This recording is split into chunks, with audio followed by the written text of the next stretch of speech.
Welcome to Diversity Conversations, where we engage in thought-provoking dialogue to identify leadership solutions to today's most challenging conflicts. Stream live each week, Saturday 9:30 a.m. to 11 a.m. Hosted by Diversity, Equity, and Inclusion Strategist and CEOs Eric Ellis and Tommy Lewis. Join us and add your voice to this engaging diversity conversation.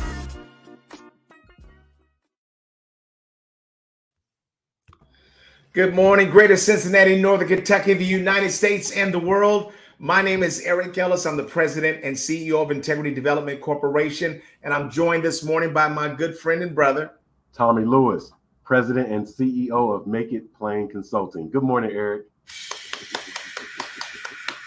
Good morning, Tommy, man. How are you and how is Nashville? Nashville's well. I'm in the hotel room. I've been in Nashville for about 2 days. As you know, and some of our community members know, that I graduated from Tennessee State University, and I have a degree in Africana Studies. That's the study of Africans and African Americans, not only on the continent of Africa, but in what we call the diaspora, everywhere else throughout the world. So I'm a social and behavioral scientist, and I was invited back to my alma mater to present to the provost about trying to strengthen the department once again. It had waned over the years. So we're down here. It's a cool, brisk day, beautiful day, and I'm in the hotel room. So pardon me, community, as I look like I'm in. I'll just tell you, a courtyard. I'm in the courtyard by Marriott. Give a shout out to Marriott and all the points I have with Marriott as all that travel. Right, same here. So it's good. It's good. How about you, Eric? Hey, Tommy, things are going well, man. Want to also congratulate you on a great round of golf last week. It wasn't the best scores that you and I are going to get, but it was a great score. And you made a lot of money, my brother. Yes, sir. Yeah, but you were golfing, man. For any of our community that golfs, it's one of the toughest games there is. And to be able to manage through a round at a new course was impressive. I was so glad that we got a chance to play together because we always have a ball. And I was telling you about Wendell a couple of weeks ago, beat me in golf and shot his lowest score ever of a 40. And I was so happy for him. But we played yesterday, and I told you golf is crazy. It was punishing yesterday. But that's what keeps us going back to the game. And really, if you ever play golf, you want to make sure, number one, that you're playing with good company, people that you can enjoy, because you and I have belly laughs when we play together. And then you got to enjoy the outdoors and the greenery and the trees and all of that, Tommy. And if we mistakenly don't make time and room for that, man, you're going to miss the real value of golf. Yeah, Eric, again, we have so much fun. The belly laughs. I can't wait to get home or whomever to share how much I love you, Eric, and appreciate you. You really helped me so much in pulling back from the tree that I'm looking at and looking at the forest of life. That's right. You really do, man. And just, the errant shots, the good shots, in between, it's just right. Just par for the course. Right, because we're so serious about performing that we focus. And then also when you focus and a ball goes wayward, it's like, what? I mean, inside your brain, like, what was that? But that is this game. And golf has taught me a lot, Tommy, because all of our lives, we've been programmed to be competitive and to be winners and performers. And we haven't had a lot of things that we've done that we've had to sit in the space of mediocrity or even below average performance. But golf will take you to those places. And I think that it's so important that we allow ourselves to embrace that side of ourselves as well, man. It's not, there's nothing about it that is fun. Right. but you have to. I think God needs us to live in the space of humility that short-term failures in something like golf will bring. I agree. I agree. We want to say hello to Terry Cooley, who was up early in the morning in LA. And I think he's got an Ellis there with him because I've got my son, Evan, every time he goes to LA, he stays with Uncle T. And so shout out to Terry. So glad to have you joining us this morning, man. We love you dearly. We really do. This morning, we've got a topic that we do want to talk about. Everybody has been seeing on our news channels 24/7 what's happening in the Middle East, the conflict that's happening between Hamas really and Israel.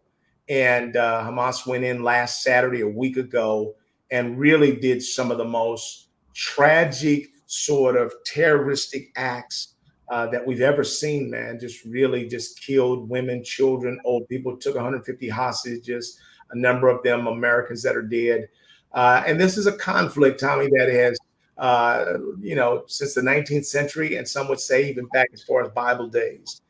This is a conflict that's ongoing, and so what I thought we'd be able to do today was to really provide our community with some perspective on, because these conversations are not just staying over in the Middle East, they're coming right here, Tommy. And I don't know if you were hearing it in your travels, that a lot of universities are having protests from both sides, Israeli students, Palestinian students, and some of the things that they are doing in the name of their independence, the high emotions around this are setting off additional conflicts. And I think that, Tommy, I was looking just sort of at some of the conflicts that have happened around the world. And I was sharing with you that one of the documents that I was looking at, where's it at? It's gotten away from me a little bit. Oh, here it is right here. And what it said, it talked about conflicts. It said these conflicts ended peacefully through negotiations, diplomacy, and in some cases, the involvement of international mediators, peacekeepers. But in each case, compromises, ceasefires, and agreements were reached to address the root causes of the conflicts and establish frameworks for peaceful coexistence. So, hello, those of you that thought that you were in the business of trying to cancel what Tommy and I do and what any people in the world are doing to sort of be peace ambassadors, because that's what a woman said to me. She said, "You're a peace ambassador." Tommy, there's going to always be a need for the role that you and I are playing this work. I don't care if it's somebody that's professional. I don't care if you're a volunteer, a pastor, just a community organizer. All of those roles are deeply needed, aren't they, Tom? They are, Eric. If we were to use a very simple analogy with regards to conflict and maybe even war, just take a fight, a fist fight, if you will, maybe even an argument between two people. And typically when there's a peacemaker or a third party arbitrator, that person wants to first say, "Hey, hold on, stop fighting." Right? To separate the opposing sides, right? That's the first thing.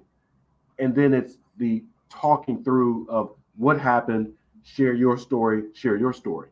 So what you just mentioned is, as one of the things that happens is the ceasefire. So right now what we're experiencing in the Middle East between Palestine and Israel, if you will, is they're back and forth with throwing blows, unmerciful blows. Yeah, absolutely. Right? And it's captured in purgatory with video, with sound, and it's able to be spread across the world. Unfortunately, Eric, these types of actions are not new.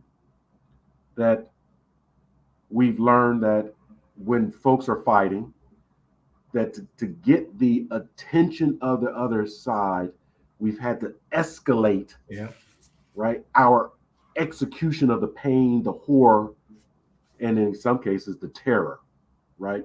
And I know we'll talk about de-escalating that, but right now in our space, in our world, we like to say, break it up, Right. Right. break it up. Good, Tommy. Yeah, easier said than done. Some folks do not want to break it up. They Right. want to continue to fight. Right. They have long memory of pain. That's right. They're re-traumatized, Yep. right? And so when there's a trigger, they go back 10 years, 20 years, 400 years, or 1,000 years to say, you remember 1,000 years when you took my land? Or Yeah. you remember 10 days ago when you said this? That's where we have to really work hard to be that peacemaker. Right. And that's something that Terry Cooley has been, both a peacemaker and a warrior if needed. Because sometimes the only way to keep peace is for somebody to be enforced something. And I think that time of the world that we're living in, where everything is going micro version, Yeah. minimization. I mean, that's a whole style now in terms of apartments, minimalism. And bombs and weapons of war are minimalizing. And right now, Tommy, I'll tell you that the narratives and the hatred and the deep emotions will really can lead to us collectively ending the world as you know it. Wow. Because you don't even think it's possible. And I've been listening to some of the Jewish people there in Israel talk about in their communities. They were laughing at this old man that he was always saying, we got to be ready. We got to be ready. And they were like, man, we got the military. We ain't got to be ready for all that. All right, a little crazy. That's what they were doing. And this older man, 72 years old, man, was ready there to help defend his kibbutz, from Hamas with young people. And he had to literally fight to save their lives. And while everybody else around them was getting killed and murdered, he had his people fighting. And they put up enough of a fight to live. And he was there in the hospital, man. But that's you could say the sky's falling and people are saying, you're overreacting. But I think all of that could very easily, Tommy, come to the United States, because the United States is always seen as a player in this and weighing in on the scales of justice. And so if the closer we get to individuals being able to have sort of portable nukes in their hands, we're going to see major stuff happen. So people, listen to what we're saying, weigh in, be prepared to do your part. Don't be so focused on arguing your side that you miss the bigger challenge that exists for us. And so we want to start with strategies for those of you that these conversations are happening around you. You're finding yourself getting highly emotional. What should you say? What's the right thing to say? I think that one of the things we want to start with is emphasize the victims in this. Because, Tommy, I've been sad on both ways. I was sad last Saturday when they were showing all of the young people that were at the concert that were just getting mowed down. And we were just listening to stories of those that were hiding in bushes and under trucks and cars. Mm-hmm. And many of them ran to their cars, Tommy, and then got killed right in their cars. And it was just grandmothers, being shot, kids being burnt alive. And so those things really broke my heart. And then what happens, Tommy, is that a sense of vigilantism and vengeance comes over all of us. It's like anybody that would do this doesn't deserve humane treatment. Go get them. And then all of a sudden, so everybody for a moment says, we understand that Israel's got to go clean out Hamas. And Hamas generally hides under buildings with people and hospitals, under schools and things like that, some of the tunnels. And so then the Israeli military starts going over there. The Air Force is going over there, bombing out whole cities in Gaza. And then all of a sudden you see another set of victims rising. And my heart, again, is sad right now, Tommy, as I think about all the innocent people that are just running around from place to place, trying to avoid bombs and trying to avoid death. It seems like we got to find a better way around this. So, what I would say to the community is that when you're talking about these things, be respectful and have deep empathy and care for the victims in this. It's heartbreaking to see innocent lives lost, regardless of which side they're on. All civilians deserve to live without fear of violence. Tommy? Eric, I was just having a conversation with an executive yesterday, a white gentleman, and we were talking about this. We were talking about how dehumanizing these experiences can be, and to move toward solution, move to kind of reconciliation, we do have to empathize with the victims. We have to maintain that essential humanity of everyone. If another person or another group of people experience the pain, the suffering, right, the hurt that they're going through, the loss, Yeah. we too should empathize with that humane feeling. That human feeling. And when we don't, then we do have that, I'm going to say it, that evilness, Yeah. right? That insensitivity to mankind. Now, I know we're talking about war, but we want to move from the macro level to the micro level to say, hey, even as a person, when I'm arguing with another individual, do I see them as I see myself? Respect, Right. to review. I think most too often we've lost respect, not only of other people, Eric, but of ourselves. Yeah. I really do. That Yeah. we do and say things not really caring about the consequences. And there are always consequences because people have short and long memories. Right. Right. So we want to empathize with the victim, that to say, to stop some of the warring, right? To see themselves as we are. Right. Did I tell you the story about going to Ross in Louisville and the manager that was trying not to give me a refund? Yeah. Yeah. Okay. Yeah. So, but that was the same thing, Tommy. I was in there. I was arguing with her, because she said I didn't have a receipt. I know their policy, so I was caught up in my knowledge of the policy. And then she was arguing at me, and another customer was, now joining in. I felt like, okay, this is like a racist attack. Yeah. And then all of a sudden I found my receipt and I showed it to her, and then she, like, the color left her face and she apologized. And then they gave me my refund. But Tommy, when I got in my car, I was just completely embarrassed.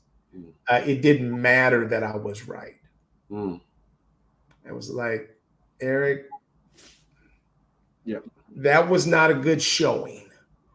And what happened is I had been teaching empathic listening all day long, and she wasn't listening to me at all. And so I got caught up in the technicality, like you're a student that's not trying to learn. Yeah. And but Tommy, we just have to really not simply see our side. Mm. We have to be able to see from another person's angle and have empathy for people, even when they are wrong. And that's something that's hard. Let's look at what Terry has said to us here. Yeah. He said, we're going to have to go back to the basics for this one. What I mean is that they say it takes a village. So everyone who can influence either side is going to have to help. We have to go back to the basics. T. Cooley is absolutely right. I believe that there's been significant distance between the basics and what our perceived reality is today. We have literally lost that collective memory of the basics. Right. We have too many people, too many communities just creating their own approach. Right. And we may throw out language like, it takes a village. but the practice is the basics. Right. For example, real quick, Eric, Yeah. here in Nashville, the wife and I are here in Nashville. We go to a restaurant, and the restaurant is an old school Southern style restaurant. So much so that it's communal table eating. Right. Really, it can be 10, maybe 12 Right. people at a table. Right. All the food comes out at once. You pass to the left. There's a rule not to have cell phones at the table, etc. And Right. it's like us growing up in Right. our home. Right. Right? And you get the biscuits, throw 2 or 3 on your plate, keep it moving. Right. Now there's some other people around the table, Eric. They want to make up their own rules.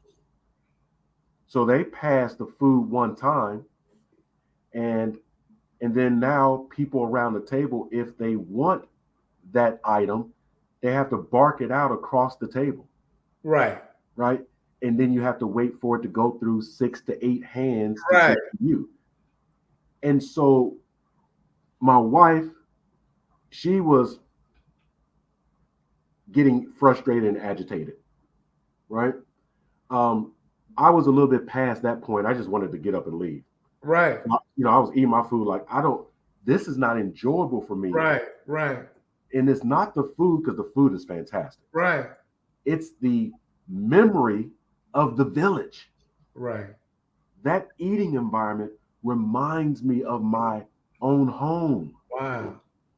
It does. Right. I remember my father being at the head of the table. We had to Yeah. pass the food. Wow. It's the Thanksgiving. Right. That's right, Tommy.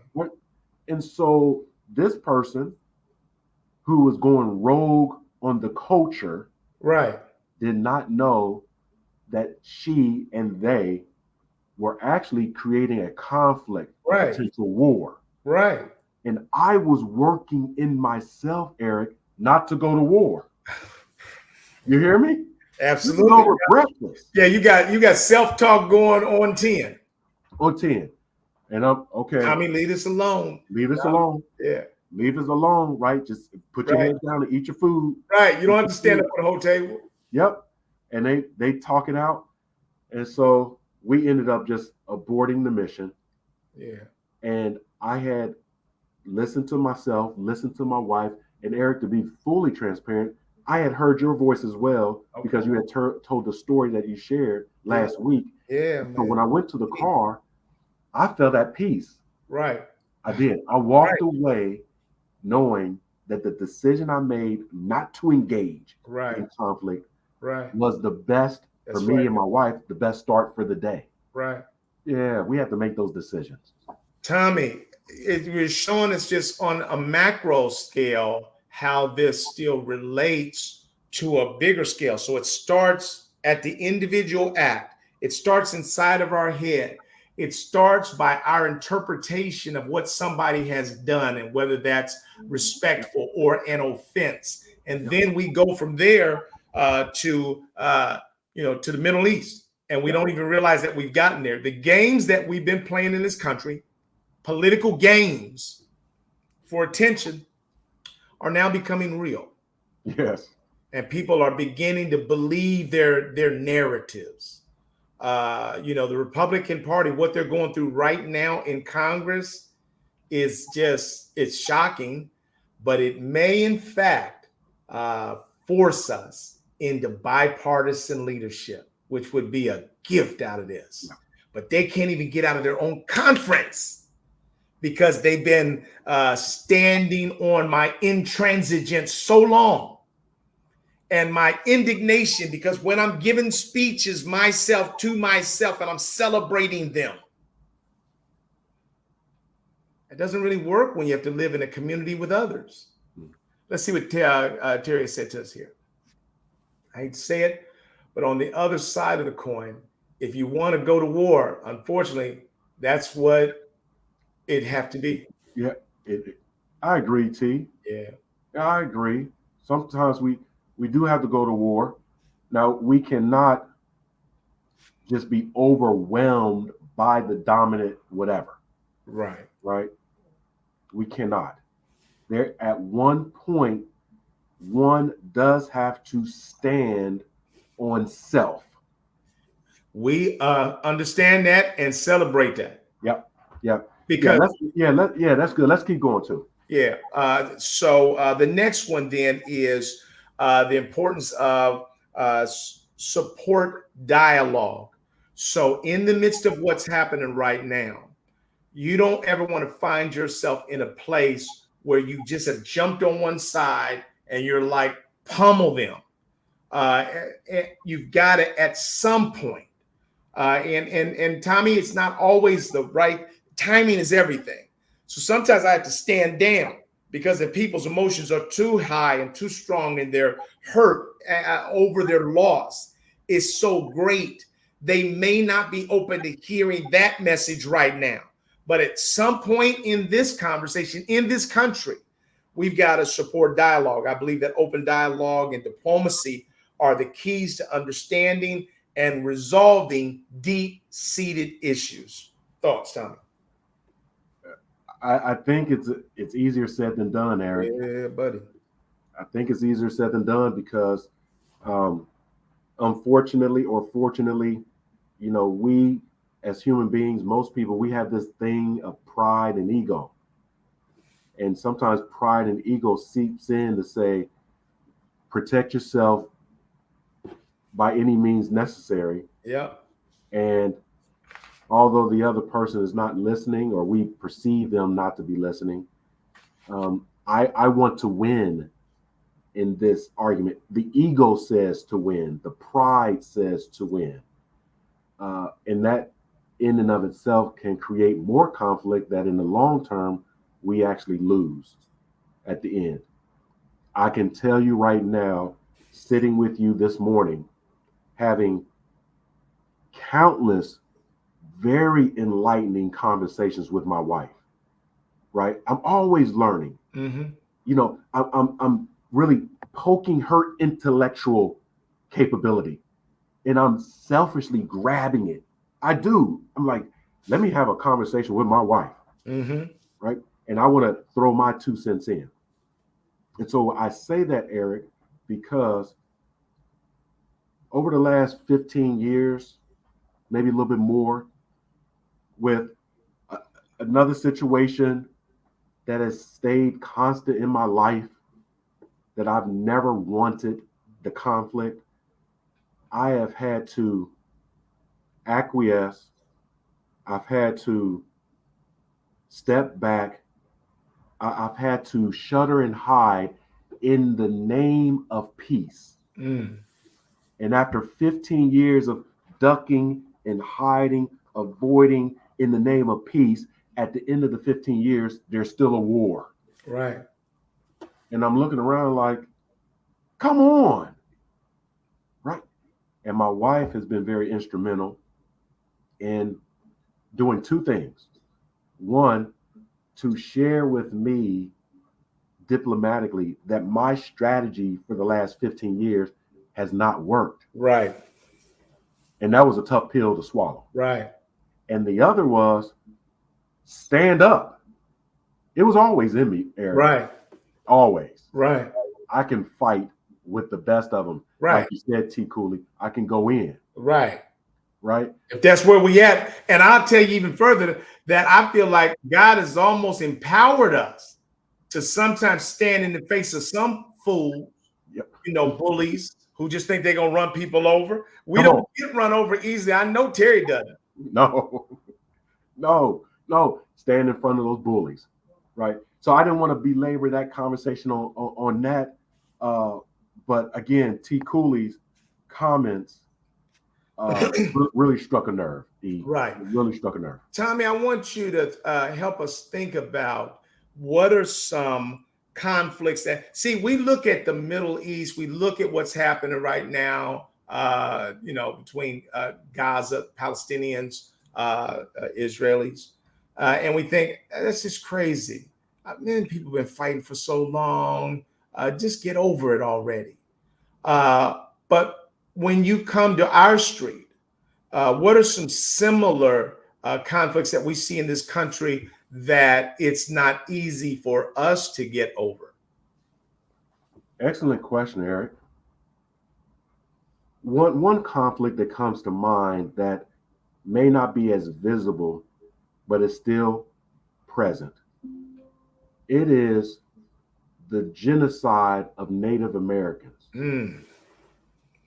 In the great Midwest, Eric, that war is still happening, Yeah. where our government that was ruled by a particular dominant culture had terrorized and had a strategic effort to eliminate an entire peoples.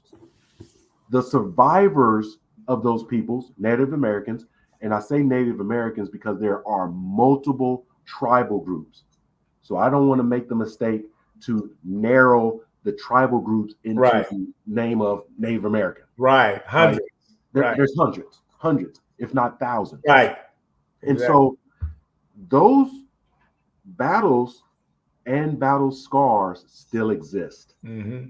I do work in Colorado, and I will tell you firsthand that the natives of those lands are still brewing.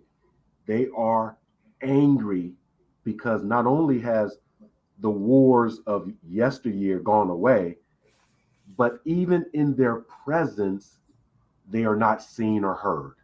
Right. And so we can even move to the next culture, African Americans. Eric, we're always ebbing and flowing with our visibility. Right. We are relevant for the most part when other cultures deem us relevant. Right.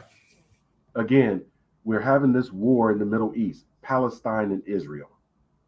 And as we all see on TV, there's a lot of comments from the Israeli side, the Jewish side about how to stand with them. Yeah. Yeah. At the same time, my critique is there have been many situations where the African American community was raising their hand. They were shouting out, "Who's standing with us?" Right. And there's other communities saying, Crickets. "Crickets, Eric, crickets." Right. And so the battle continues, the wars continue. I'll tell you, Tommy, and I just think about uh, Native Americans, indigenous people in this country that uh, we brought war upon them, took their land, gave some of them Bibles, uh, and then a bottle. Yeah. And so after you've been massacred, now you are traumatized and trying to drink your problems away to forget that. And then we make a mockery of you on movies as well. I mean, that's just, we've all got to find ways to do better than that. People in Florida want to say they want to take out African American history and studies when the mainline dominant culture history books have erased our values and contribution to this country. And we show up as buffoons and mock oftentimes. The reason why you have to sometimes tell your own story is because nobody else is telling it. And I was just thinking about how the first millionaire in this country was an evil man. You know, he made his money on beaver pelts or something like that. They've named Yeah. streets and buildings after him now. But he was a villain in many ways. But now he has sort of what we talk sports washing. That's the criticism that we're doing of the Saudis right now, that they're trying to get rid of their murders through sports washing it. But man, we've been washing stuff to put together a pristine history of people who have more power. So when people have more power, then they want to tell this wonderful, great story about themselves. And then they don't tell stories about anybody else, but then call you out when you say, hey, where's my good stories? So we've got a lot of work to do in this country, Tommy. It's just easy to throw stones. Even if I look at 9/11 and our response to 9/11, I love America. They're making a mistake. I love America. I think we're one of the greatest nations in the world. But we are not a nation without our skeletons and without some justification for some people hating us. Our response to what happened on 9/11 is to go to Afghanistan. We bombed all them mountains, and then it was like, this ain't giving us exactly what we want. It just doesn't feel good bombing mountains and rocks. So we went to Iraq and made up something, and then sort of wiped out hundreds of thousands of people. And if the cameras really went down on the ground, Tommy, you'd see a lot of carnage similar to what we're seeing right now. So nobody in this thing has clean hands as it relates to war. War is never pretty. It is ugly. It's brutal. And then when people make mistakes like we made there, too often we're not willing to go back and admit that, own that, and apologize and try to make restitution. Yeah. You're spot on again, Eric. And I want to thank our community for continuing to chime into this conversation as we ebb and flow between the more personal conflicts and wars and then pan out to global conflicts and wars. It is all our earth that we have been blessed with. Right. And so what do we do with it? So the next one is if you see people talking about what's happening in the Middle East, our next recommendation is avoid taking sides. And when you can, speak of shared humanity. Every human life is precious. I wish for an end to the violence so families on both sides can live in peace and security. That's another message that you can deliver so that you don't sort of further polarize people or throw more embers and coals on what is already flaming. Tommy, thoughts? Yeah, you have to know your why, Eric, with that. So some people want to put fuel on the fire. Yeah, absolutely. Right. And so if you're one that does not want to put fuel on the fire and you're engaging with someone who would like to put fuel on the fire and they spark the conversation, you have to know when to acquiesce and not continue to engage because you'll get burned at the end.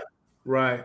And so that empathetic listening and maybe not taking sides, you may have a side to take, but when that flame is too high on the other side, to distinguish that flame a little bit, right?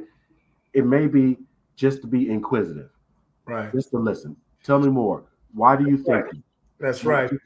And not to take the side that no, Palestine is this, or the Jewish Israelis are this, or nope, just stay engaged and choose your battles wisely. Right. And I would say the other thing that we've talked about in recent weeks, Tommy, in some ways, I'm kind of a chameleon with this, that when you're talking to somebody who is highly emotional about what's happening, that may not be the time for you to try to give them a lecture on how they should be.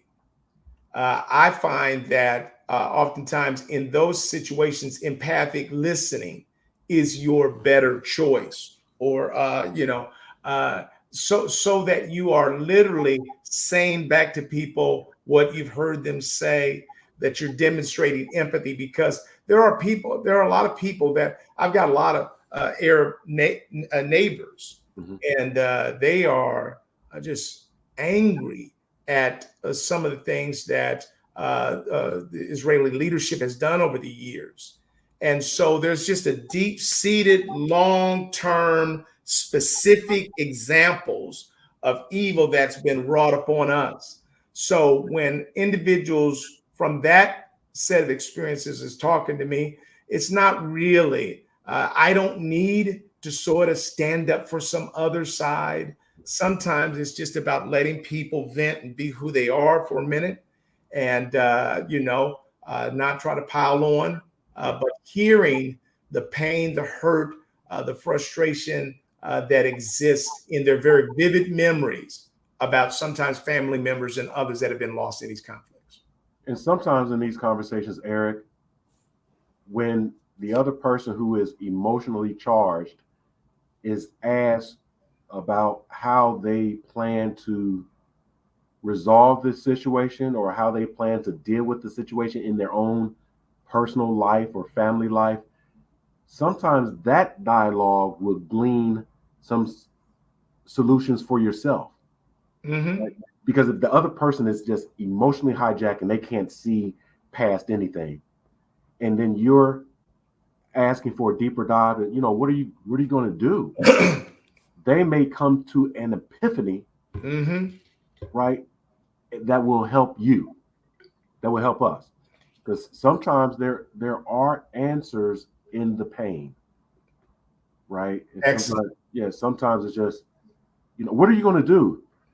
What first thing I'm going to do is just calm down. Right. Okay. Yeah, that's interesting. How Right. do you calm down? And the person starts to unpack that, right? And those techniques, as we're talking about today, we can place in our own personal and professional lives. Right. Right? We really, really can. But if we are listening to another person's highly energized, highly emotional situation, and we're attaching it to our own highly energized, highly emotional situation, we're both emotional Right. on two different topics. Right. Right. We cannot even ourselves hear the solution when No, it's presented. not looking for them. Not looking for it. Right. Yeah, we're asking them, what's the solution? Because I need to get a fix in my life because this was happening in my life. Wait a minute. I'll Right. just turn it over to you. Right. And then that's why we're back and forth with the conflict. I was with my client in Louisville this last week, and they were doing role plays around empathic listening. And I had a couple of role plays that I had customer scenarios, and I had people there from customer service, and they literally couldn't hardly do the, let me see if I'm understanding what you're saying. I mean, they were just ready to get them, get them, get them. And one woman who is a very wise supervisor in customer service, she said she tells, we were outside. They're doing some great things, man. We're bringing food trucks and did a picnic on Friday, doing some things to bring their employees together. So the manager was out there, the supervisor was out there, but one of her employees was out there, and she was talking about a customer that was just calling, talking crazy. She was just getting her, and trying to boom, boom, boom. And at some point, if you keep acting a fool, I can hit a button down here. You won't even have water. I mean, just going through all that.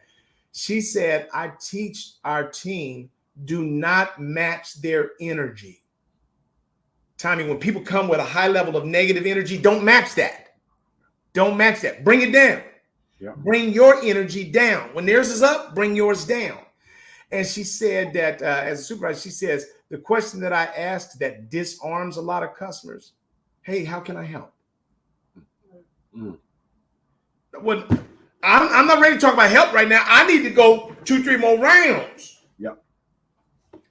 And that's what can happen if we get in conversations and we overstep our own boundaries, or we try to get into debates and arguments. And Tommy, where we find ourselves in these is over politics, over police, sort of, a shooting of unarmed people of color. Man, we find ourselves getting in an argument with somebody who sees it differently. Sometimes you just have to bring your energy down. Yeah. Let me great point. Make a comment about that, Tommy, then I'm gonna go to the next one. No, I was just concurring. Great point. Right. The next one that we want to recommend to people is that you sort of encourage informed discussions, because a lot of times people are talking about these issues and they have no knowledge whatsoever about them. I've done some reading around sort of the Palestinian-Israeli conflict, but just enough to be dangerous. So you don't want to jump in there like you're a scholar around something that you don't really know deeply. And certainly you don't know it in the way that some people who are feeling emotionally concerned about this do. So it's essential for us to be well informed and understand the complexities of situations before passing judgment. Let's encourage conversations that promote understanding and compassion and empathy. Yeah, Eric, I want to turn it to you on this one. When we're trying to understand that compassion or to create that compassion in the heat of the battle, um, again, when ego or pride is trying to win, it can be in, again, personal or even that personal civil war, like golfing and whatever we're doing. How do you really how do you how do you really get to the point of showing empathy and allowing that empathetic listening, that empathetic behavior to show up when you're in the heat of battle? That's a very good question, Tommy.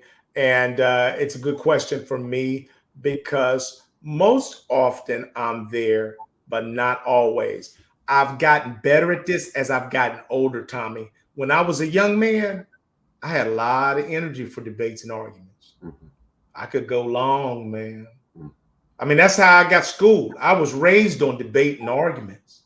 So I was like, the older I've gotten, I don't have the same energy for that, but I still do, Tommy. And sometimes, I'm on the phone talking to my bank about why have you shut down my ATM card for no reason at all. You all are experts at protecting my account from me, but you can't protect it from nobody else. Criminals have got in my account. Right. But arbitrarily, sometimes I'll just try to use my ATM and it's down. And so what happens, Tommy, this is exactly what you're talking about. Yeah. You're talking to somebody that something has happened to you that was wrong. They're showing no empathy to you about it. Now you become heated and soon hijacked. Yeah. And I think that, Tommy, we have to really recognize that that's not going to get us very far. And it's not a good character stance. Whenever I see myself making up too many points that are negative about the person I'm talking to, I'm on the wrong street, Tommy. I'm absolutely on the wrong street, and I have to find a way to de-escalate. I'm saying this because I just had this discussion yesterday while I was on the golf course with my bank. And it was an older woman, sounded like she was a new employee. So I was getting all that new employee, all that stuff. Stereotypes were running through my mind, running rampant about who this person was and why am I still on the phone talking about this? Mm-hmm. And Tommy, I really, sometimes you have to listen to yourself. You literally have to hear yourself and then ask the question, really? Mm-hmm. Is this who we're going to be today? This person didn't ask for that. Right. She doesn't, you're in a hurry because you're trying to get back to golf or whatever. And Tommy, I think that it's helpful that to maintain enough of character and a conscience that you actually feel embarrassed. I think we need that feeling, man, to sort of get like to hear my mother looking at like what is that? I didn't raise you like that. Right. I got to bring those images up so as to never get to a place where I take people for granted or I use my superpowers for evil. I mean, Yeah. that's not what God gave you and I gifts to do, man. It's to lecture people and things like that. Tommy, it's not easy, but it's self-talk. That's the answer. You've got to have positive self-talk to bring yourself back from the edge that you've allowed yourself to get out there. Yeah, that's good, Eric. That's good. And I appreciate you sharing. As I'm listening and I'm watching you, I'm watching myself. I know that those who are watching the show, they see me in the shadows, if you will. The lighting has gotten away from me. And I think it's an analogy. Not that I'm in the dark, more or less. Good, Tommy. But sometimes to see the light, you have to have gone through darker places and spaces. Like that, man. Boy, Right? Because if you're always in the light, you may not know what the light is, what better is. And like you said, that in your younger days, you had the energy from it. Right. You had the energy for it. Sometimes it worked out for you, sometimes it didn't. Yep, Right. let's go. Let's go. Now, in your season and in your wisdom, and I love wisdom. Yeah. Right? Wisdom is applied learning from past experiences. When we think about war and conflict, one question we have to ask ourselves, have we learned from our past experiences, and are we applying those learnings, i.e. wisdom? If you find yourself continuing to be in the same conflict, in the same war, we may not have the correct answers for either one of those. We may not have developed any wisdom or learned from experiences. And now, in our season, it's not only we may not have the energy for it, I'm not going to expend energy to it. Right. Right. So we get into that conflict, and no, I'm not going to give any energy to it. Right. And it actually lightens us. Well, I will speak for myself. It will Right. make me lighter. Right. I'm in the shadow right now, but I feel great. Right. It lightens us up. I love that, Tommy. I love that. The analogy around light and darkness, and sometimes being in the dark can help us to see the value of making it back to the light. I love that. I want to also share with our community that there are a couple of skills, Tommy, that I've learned recently from Wharton Business School called nano skills. They're called nano skills, and they are skills for strengthening your ability, your perspective taking skills. Mhm. One is a reflection a tool. So it goes like this. Spend 1 minute thinking about over the last 2 weeks conflicts that you had, and then identify 2 or 3 of those in a minute. Okay, then select one. And then the next step, you take 2 minutes to detail everything that happened. Write down as many things in as much detail as you can. How did the conflict start? What did you say? What did they say? Bullet point it all. And then in the third stage, you will then say, how do you think the other person would interpret that encounter? And then in the fourth stage, you take a minute to say, what can I learn from that I could then apply in a better way going forward? So 1 minute to brainstorm conflicts, 2 minutes to write them down in detail, another minute to think about how they might see it from their perspective, that encounter. And then the last minute is really, what are some best practices that I can take away from that I could use in future situations? The other nano skill is a planning for situations that may come up in the future. In other words, you want to talk to your boss about something, or some coworker that you work with, you have a conflict with. Same 5 minutes. You take 1 minute to brainstorm, several of those things that are coming up that you want to prepare for. You want to take 3 minutes then detailing out, how will I start the conversation? What points what are they likely to say? What is it that I want to get out of the conversation? What is it that I think they want to get out of the conversation? And then that last minute, you want to say, what is it that I can learn from that? How might that benefit me, this approach, in the short term and long term? So those are 2 perspective taking nano skills, meaning 5 minutes or less. That can help build our perspective taking. So what we're talking about today is an example of something that you could literally game it out. If you're trying to be a pilot, you're never just going to go up in the sky and just let you fly a plane. Right. They're going to take you to a simulator, and you're going to work on flying simulation. That's what those exercises do for us. The research says that as we begin to consider the perspective of another, Tommy, that our brain, literally we go to a different part in our brain to access information. Mm-hmm. We move to the innovative, creative elements, compartments of our brain to grab solutions. So I think just from a tool standpoint, there are some things that people can do that will help them become better at gaining the perspective of someone else, especially someone in which or who which we might have a major disagreement. Eric, we've had a wonderful hour conversation about a number of topics, right? But focus around conflict, etc.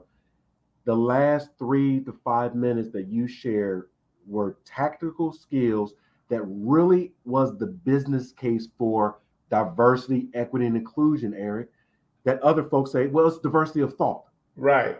You just mentioned, how do we actually tap into that diversity of thought? Right. How do we move our minds to different compartments to create the innovation, etc.? That was phenomenal.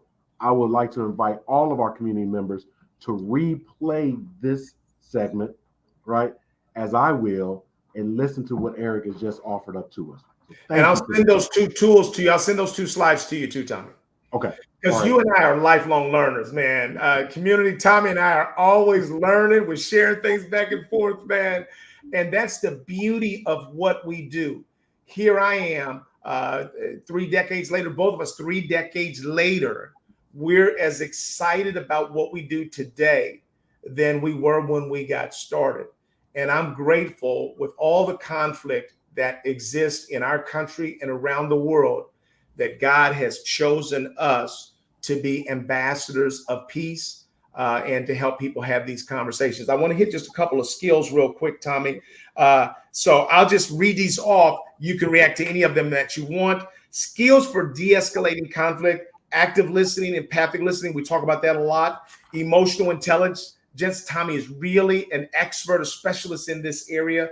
Effective communication, problem solving, and mediation skills, and building rapport and trust. Those are things that we can do to help us close the distance and sometimes de-escalate some of the conflict that may happen in your workplace, in your community, around what's happening in the Middle East or any other thing that comes up with us. Tommy, take any one of those and expound on. So I would say all of those tools we need to have in our toolkit. And in some cases, Eric, we need to continue to use that tool when it's needed. For example, with trust, right? So as we're engaging with a person or people that there is low trust, and some of that low trust is because of us or what we're bringing to the table. Sometimes it's not. Right. Sometimes that low trust is based on their own experiences. Right. But it's our aim, our objective to gain trust. And so if you have those tools that will build and or regain trust, sometimes we have to return to those tools, right? We just can't check oh, you trust me now, we can continue. Right. I'm sharing that because of the coaching that we do. Mm-hmm. In the first 1, 2, 3, 4, maybe even 5 sessions, we're building trust with our coachees. Right. There can be one thing that we say that bring the trust down.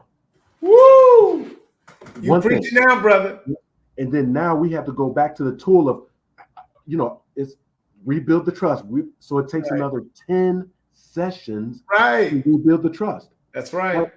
And so we have to keep using the appropriate tool at the right level, right? Because when you're screwing in the screw, you don't want to always screw it too far because you'll strip it. Right. That's good. Right? You'll strip it. And we don't want to have stripped screws or nuts. We want to have it nice and firm and tight, right? And then be able to move along together in the journey. That's excellent, Tommy. This last week, to reiterate your point there about losing trust or not having trust at all the levels that you think it exists at. So I'm doing a training session. I have a member of the core council is in that session.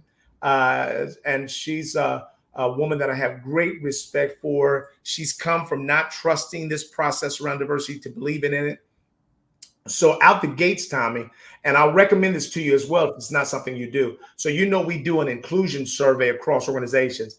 We decided for the first time to have, since we were training all the employees, to give them the first 10 minutes to do the survey in the training. And it took us up to about a 90% response rate, Tommy. But we did them. We had a QR code. And I didn't know if everybody was going to trust the process to do it on their phone. Because, I mean, people are thinking, they don't trust surveys anyway. But everybody, 98% of the people were doing it on their phone. This woman was in there. She didn't have her phone. And so I pulled it up on my phone and I asked her would she like to do that. Or I had a paper version. She said, you know what? She took the phone and she said, could you give me that paper version? And so I knew very quickly that she didn't, as close as we've become, she still didn't, she felt sort of, I don't know if I want to give all my answers to the facilitator. And it was kind of funny. We didn't say anything about it, but Tommy just let me know there's some additional opportunities there, man. We've had a great conversation today. The hour did fly much faster than we thought it would. I want to thank Penny and you for joining us from Nashville. Tommy, you have the final word. Yeah, thank you, Eric. I want to give a shout out to our community members, particularly T. Cooley. We say it often. I say it. Eric says it. We love you. Yeah, absolutely. We love you. And those who are joining us from the West Coast, jumping up 3 hours prior to our show. We start at 9:30 Eastern. That's 6:30 in the morning. And that's dedication. And so we not only appreciate and recognize that dedication, but the jewels that you drop throughout our time together. My final comments are to the community to continue to have these conversations. That's right. Right? That we would like to have peace on earth. That's right. We do know there will be conflicts, but we have the tools, the basics, we have the readiness and the willingness to have the peace that we desire. And so let's go forth throughout the course of this weekend, this week, in our lives, pursuing peace, happiness, and prosperity. Thank you. Looking forward to having you next week on another edition of Diversity Conversations. Awesome. Bye now. Bye now.